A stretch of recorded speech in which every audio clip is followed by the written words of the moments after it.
city of Lagos there is still a poor level of Be the first to know. From the north, south, east, west, and around Africa, we break the news.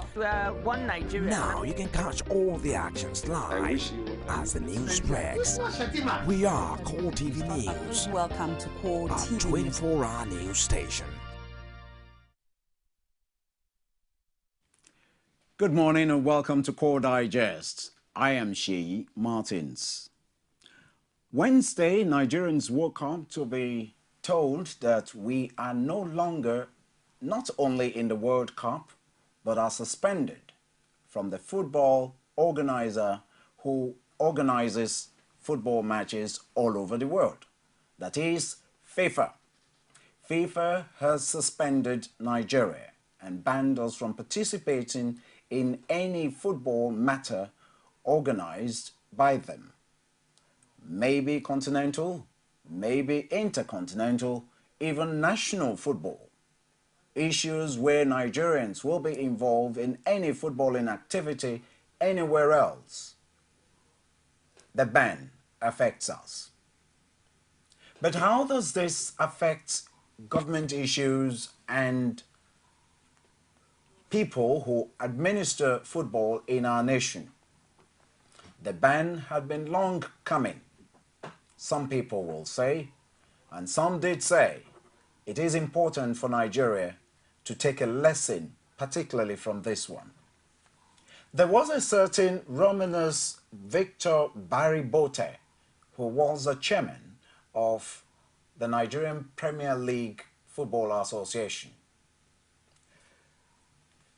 Obviously, a stakeholder.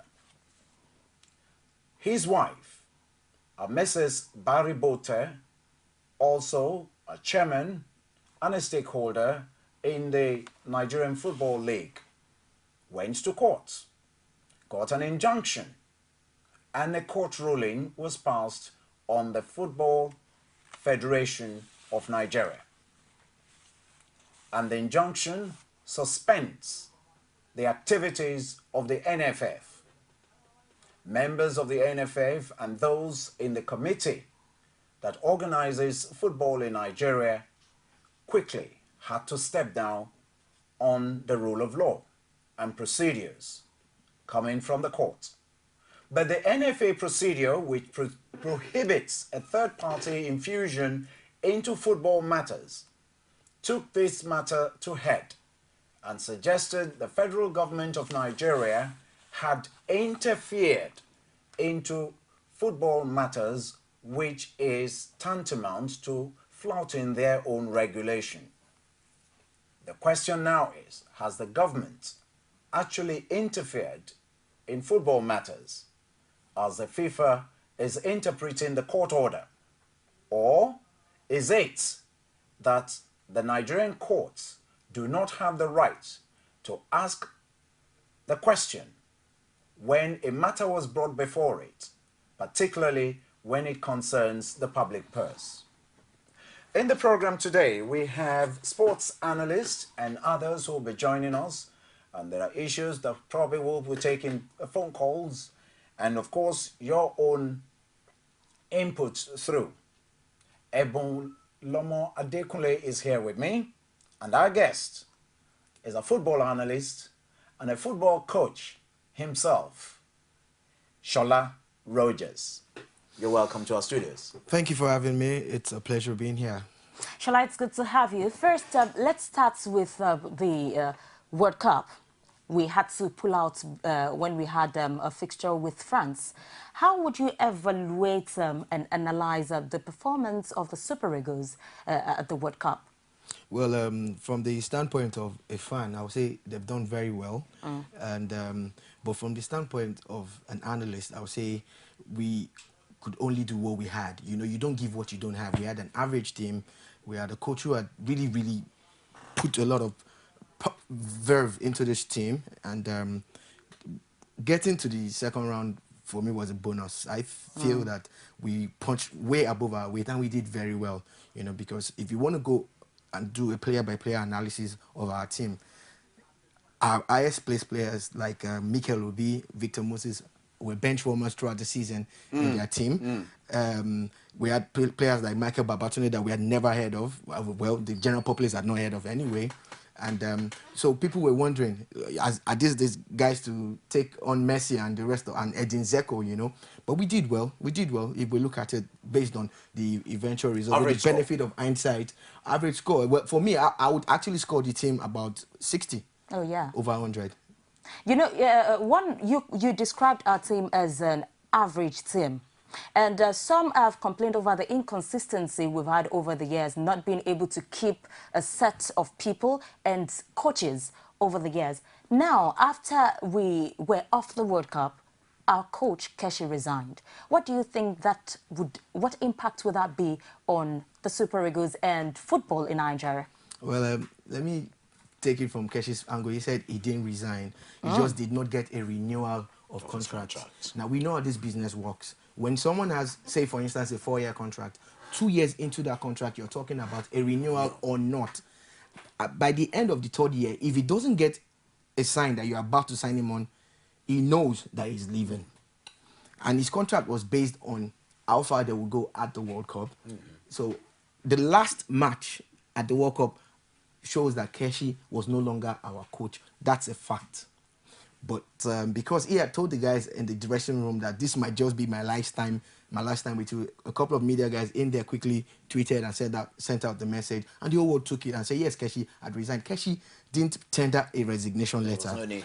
His contract had expired. Simple. Now, if the FA really wanted to keep Keshi, they could have renewed his contract way back when. But we all know the issues he's had with them, owing him salaries and sacking one of his assistants and all of that. So I'm not sure that Keshi's resigned. But let me now answer that question properly. If it was up to me, I would say, give him a new contract. Give him another 4 years to work. We've seen what he's done in barely 2-3 years. If we give Keshi 4 years, an enabling environment, Keshi will deliver. He will deliver. He was a former player. He's coached at different levels. So let's allow him to do it again. You know, the world-renowned footballer, the old man Pele, actually predicted that an African nation would, very soon, we don't know when, would take the World Cup. But what we've seen over the years, we've not seen an African nation make it past what has just happened to Nigeria. Would you tie that to the management of the NFF? Or, like you said, probably the coach would a different hand have done better with the situation of things in Nigeria? Right, there's a joke about Africa winning the World Cup. We actually won the World Cup in '98 when France won. If you check the French team, indeed, 90% of them were Africans. There are so many Africans, you know. So, but that's a joke. But on a serious tip, you ask very, very incisive questions, and I'm really happy. Now, the problem with us is that we have this quick fix mentality.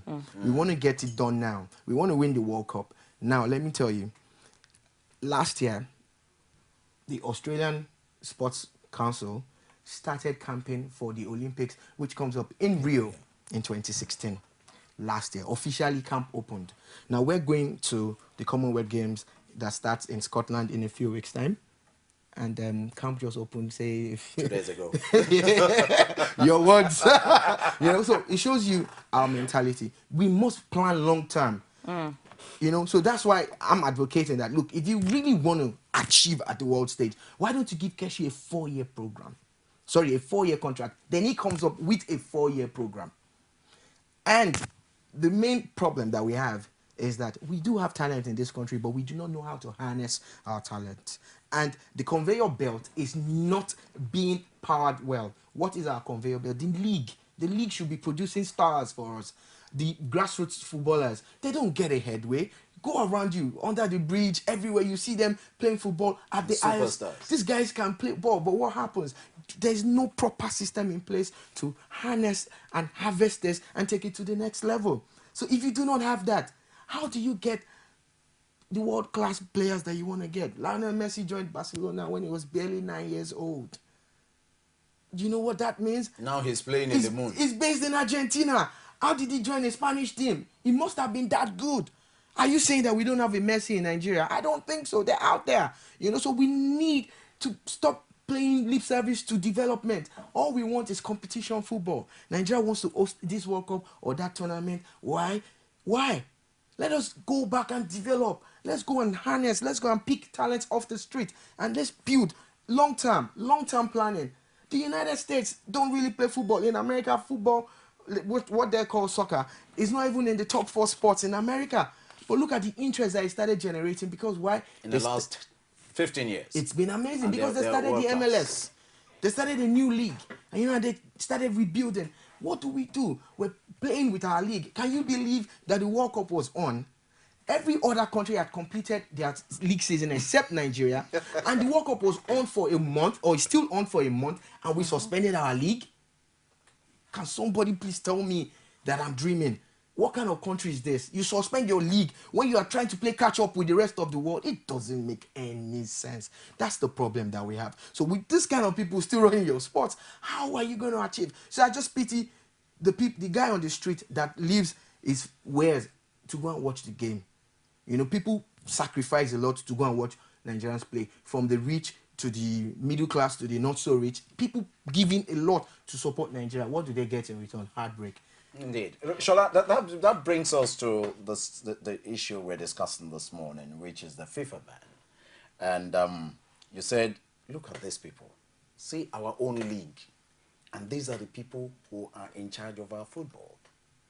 Why wouldn't FIFA ban us? But of course, we know that the ban did not just happen. There is the court of arbitration that these people had always relied on. That no matter what happens, no matter what we do, you cannot touch us. You need to go to Switzerland, to the court of arbitration, for anything to happen. And now, from a court action to FIFA desk, and FIFA secretary writing to Nigeria saying you can no longer be participatory in any organized football match. Before FIFA suspended Nigeria 2 days ago, we all know that the news was all over last week that FIFA had actually warned us, you should revert to status quo. Cool. Revert to status quo. But you see, the people who have written this script that is playing out now refuse to listen, because it's not the first time we've been here. We were here 4 years ago. We were here 8 years ago. It's the same scenario now, and it's down to something very petty but important also. It's politics. It's about elections. There's an election coming up in August, the NFA election. And Aminu Megeri wants to return. Now, there's a fact that people talk about places like Ekiti where they've not returned the governor before. It's the same with the FA. In recent times, I do not recollect if any FA chairman has returned for a second term. So now Aminu Megeri seems to have done well. During his tenure in the past 4 years, we've won the Nations Cup, we won the Under-17 World Cup, we've won laurels, We've played more friendly games than any other time in the history of this country. So the man wants to build on that, and he wants to return. But it looks like some people don't want Megeri to return. Now, back to FIFA. FIFA said to you, we heard that you've done this and that to the board. Please revert to status quo. But the Nigerian government or the Sports Commission or whoever took the case to court refused, and it goes to show that they knew what they were doing all along.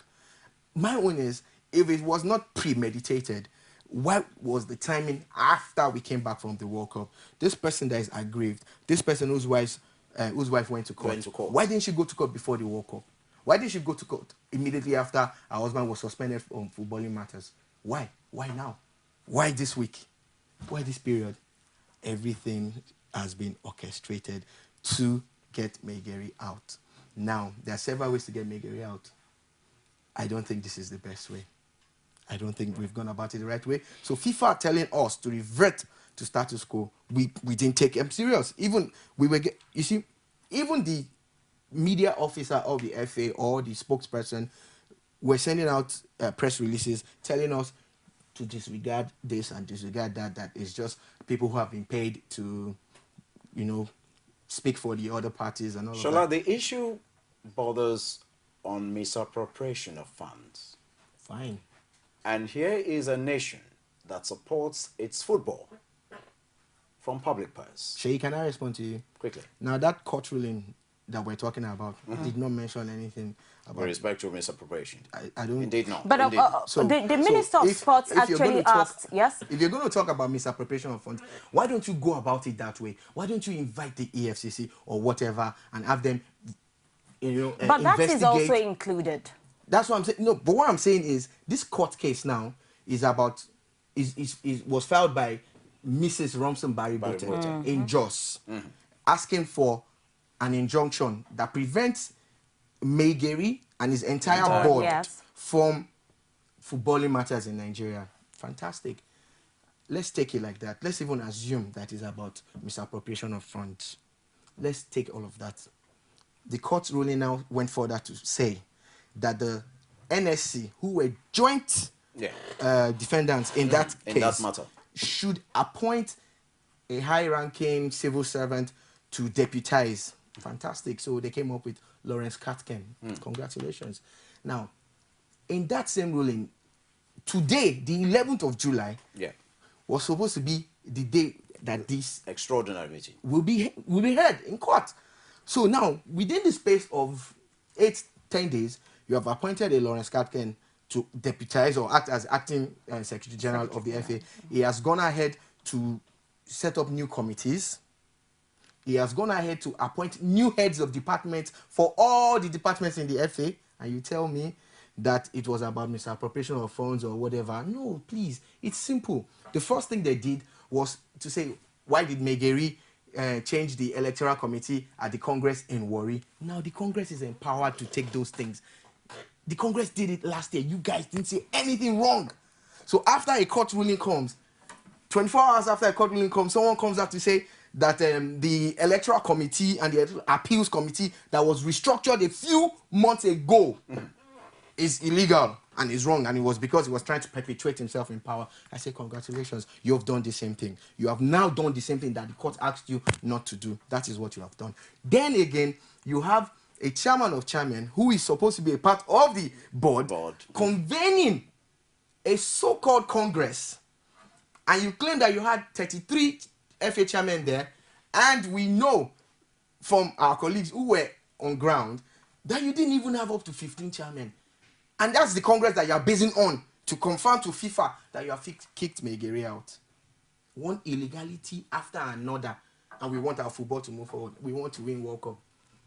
Shola, I see the passion with which you talk about football, and it seems almost every man has that kind of passion. Talking from a woman's point of view, you have a spouse, you have a partner, you have a husband, and when the word football is mentioned, you seem not to have the best of your partner because all his attention is drawn towards that. And recently we've had these insurgents making viewing centers their target points for the attack. It shows how important. The question is, why is football so important to this nation?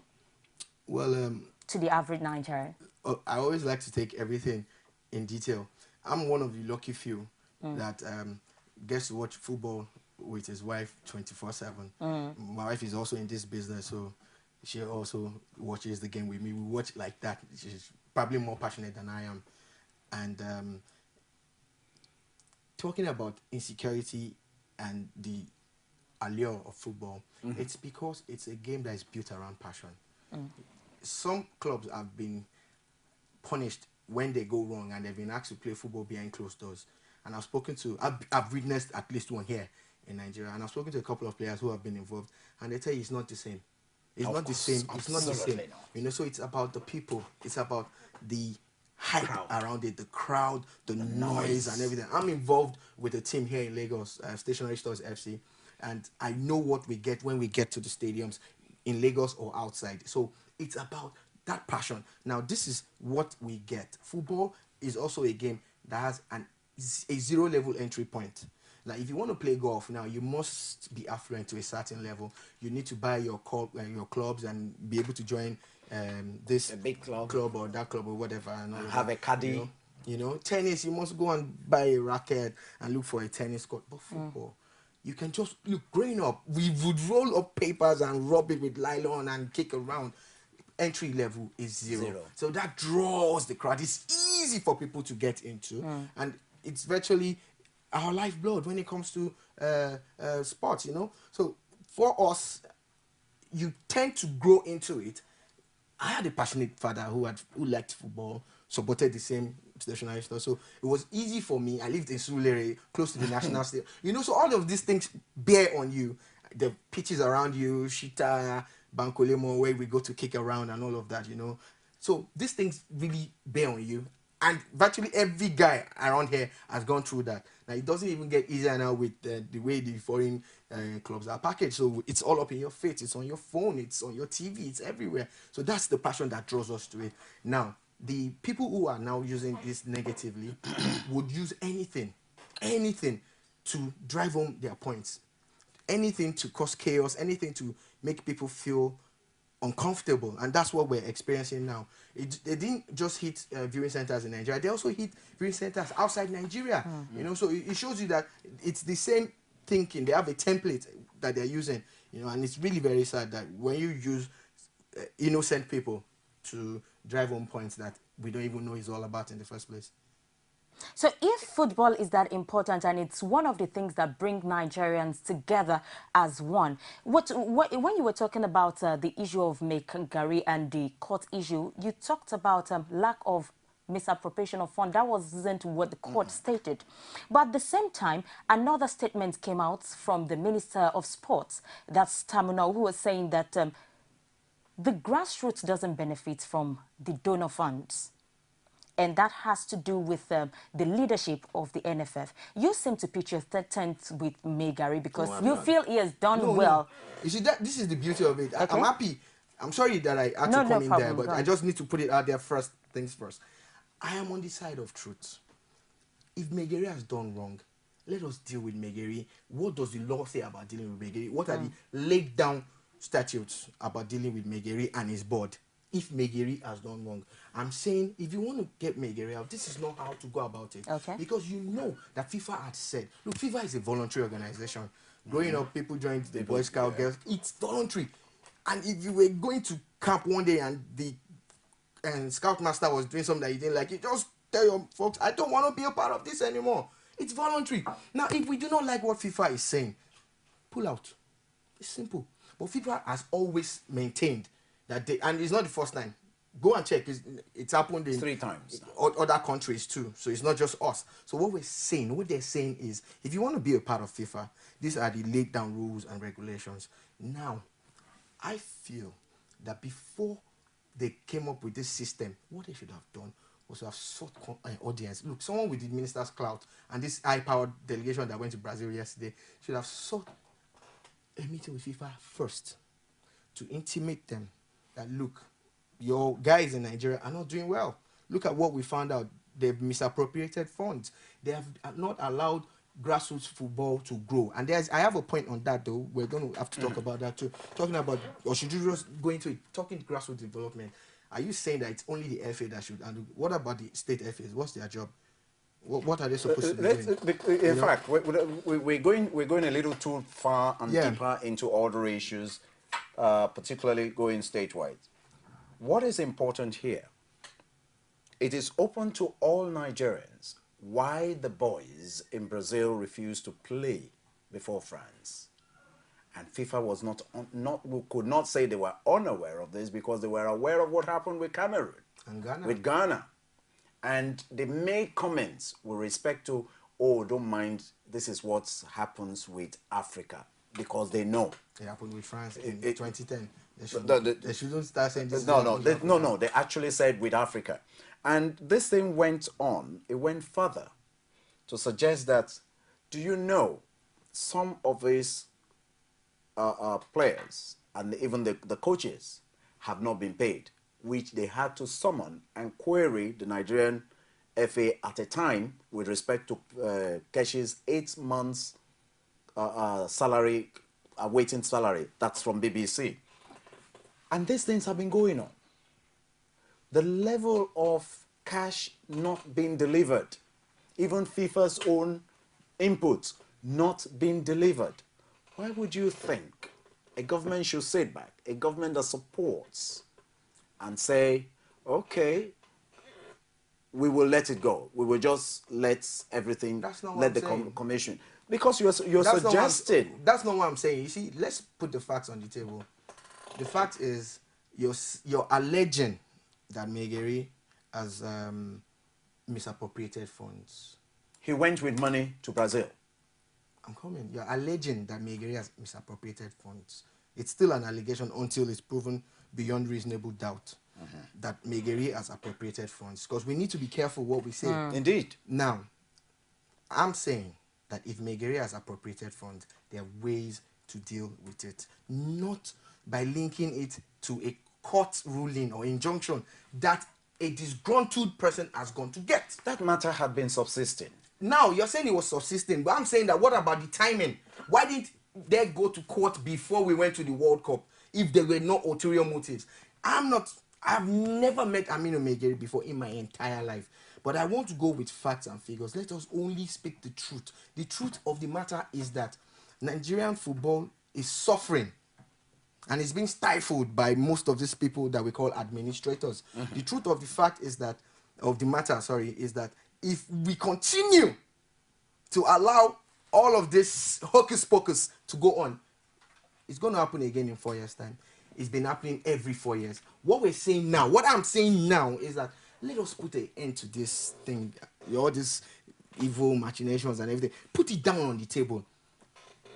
Can you prove that Megeri has done wrong? If you can, then please let us go about it the right way. I know that if there's a committee for everything. FIFA has a committee for everything. Now, if you had sent it to FIFA, I'm sure FIFA will look into it and they will take appropriate action. I'm sure they will. Remember that a certain Nigerian was even banned for a few years from footballing matters when it had to do with something that they felt, and we saw the video. The Times of the UK put it out there for the whole world to see. Remember that other members of FIFA have been kicked out, Chakwana and the rest of them. We all know. So even FIFA itself is not as if they are super clean. That's what I'm saying. But I'm not saying we should condone Megeri. I'm saying don't use this court ruling to take Megeri out. If you want to take Megeri out, there's a way to do it. Now, why can't we wait until the Congress that is coming up in August? We know that the people who are entitled to vote are all nominated by one politician or the other, one thing, the chairman of the state affairs and all of that, who have the right to vote. Why don't we wait until they vote? Why do we have to go to court when we know that FIFA frowns on things like this? What would the lesson be for the government? Before we talk about it, we've talked a lot about administration. Now, government involvement. Lessons for government, FIFA ban. The truth of the matter is that if we go by the facts, Nigeria shouldn't be a part of FIFA at all.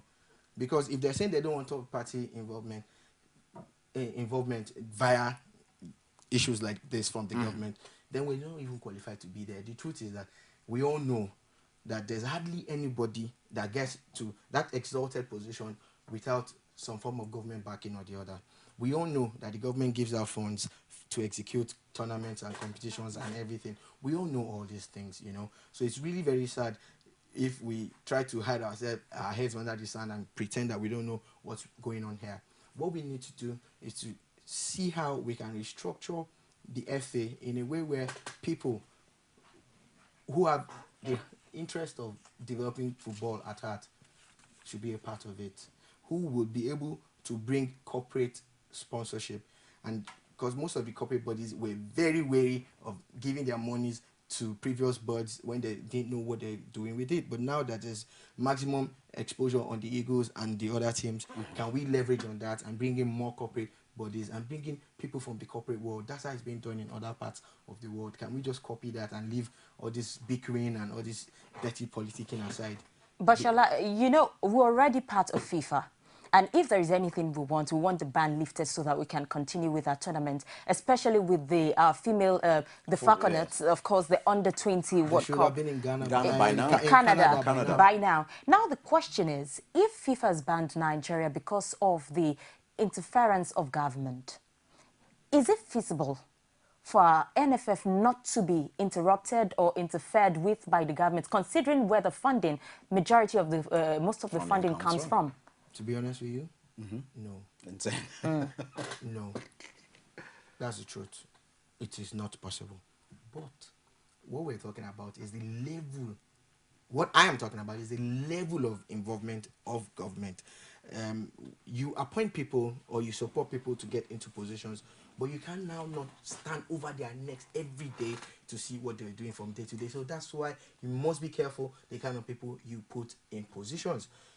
People get employed to do jobs. You guys are paid to do what you're doing now. You already have a contract with your employers. You know that as at when due, you're supposed to get this, and that. Apart from financial remunerations, all the other perks or stuff that should come with your job.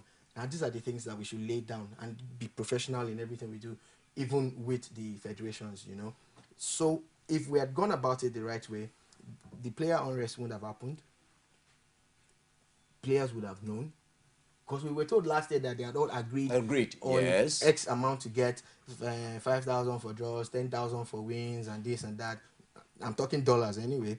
So why did it come up? Why did it change? Was there a break in transmission? You guys were based in the same hotel. What went wrong somewhere? You know, something must have happened. Something must have triggered the players to have come out to say, you know what, we want to get paid this, and that. Or was it maybe the Ghanaian influence when the Ghanaian president sent $3 million cash to Brazil? And a few days after, the Nigerians did something similar. Just the figure was not the same, you know.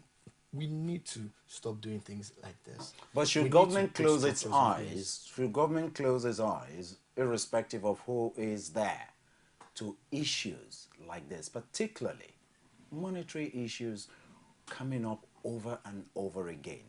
Shola, you would have time to answer that question. And please do not forget, it's Core Digest on Core TV News. We'll take a break to bring you the news on the hour. And after that, there's still another session, a second segment, where Shola would have to answer the remaining of the questions we have for him.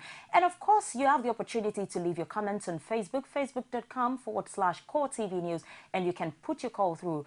During the second segment, we'll be displaying the phone number for you to call in on the screen. Thank you for being there. Core TV News presents a platform with presence in over 30 states of the Federation. Be sure to be had. For live coverage of events, we have the capacity to deliver from anywhere in Nigeria and beyond. Contact us now on 0803-471-8550 or 0803-724-9733. 014-533-407. A 24-hour news station